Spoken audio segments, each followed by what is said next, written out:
old age, sickness, and disablement, and in other cases of undeserved want. In other words, I will be giving you public assistance. तो आपने अटल pension योजना, ESI schemes, ये सब कुछ भी देख रहे हो, वो क्यों देख रहे हो? Because we will give them public assistance in these kind of stages. फिर लिखा हुआ है, लेकिन जो मोस्ट क्रूशियल वर्ड है, जो मोस्ट पीपल मिस आउट, कि ये स्टेट देगा with in the limits of its economic capacity. State will give these features in with in the limits of their economic.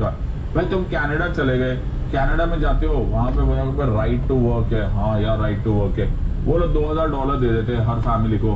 भाई तुम बोलोगे नहीं नहीं सर हमको भी $2000 दो, सरकार साहब हमको भी दो.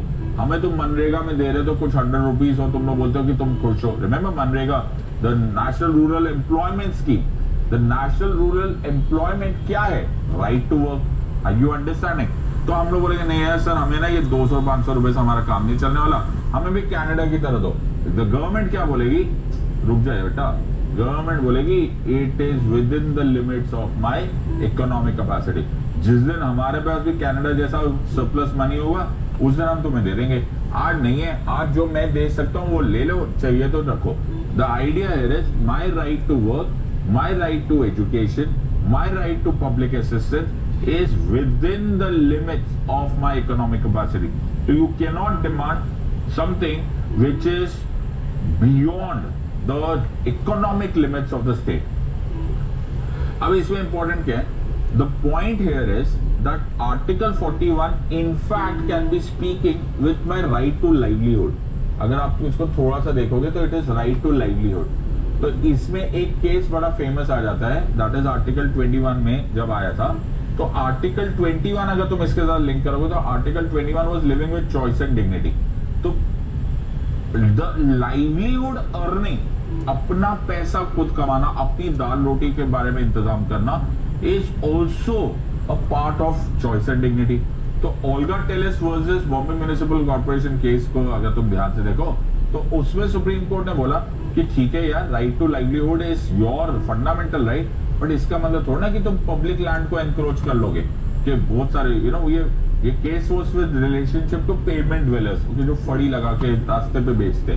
तो Olga Tellis versus Bombay municipal corporation case में सुप्रीम कोर्ट ने बोला राइट टू लाइवलीहुड तुम्हारी चॉइस एंड डिग्निटी को कहता है, लेकिन डोंट फॉरगेट कि तुम्हें लॉ भी फॉलो करना है. ओके, जस्ट बिकॉज तुम्हारा राइट टू लाइवलीहुड हो थोड़ा तुम जो मर्जी लॉ ब्रेक कर दोगे.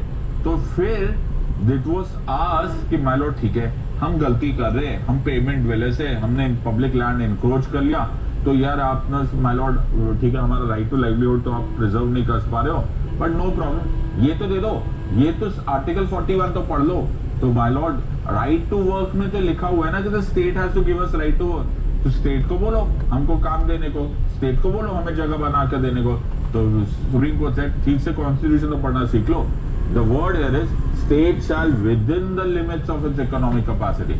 आज अवेलेबल है तो दे देंगे, नहीं अवेलेबल होगा तो नहीं देंगे. You cannot hold my neck. You cannot hold the state binding. It is not enforceable through the court. हाँ कोशिश करेंगे, अगर पॉसिबल है we will give you work, otherwise not. So do you understand the various connections? जब fundamental rights पढ़ना होता है हमेशा डीपीएसपीस के साथ पढ़ना होता है, और जब डीपीएसपीस पढ़ना होता है तो fundamental rights and existing loss के साथ पढ़ने होते हैं. तो तुम कोई ऐसा लॉ नहीं बना सकते, कल तुम नहीं बोल सकते कि ऐसा करो, आज के बाद कोई काम नहीं करने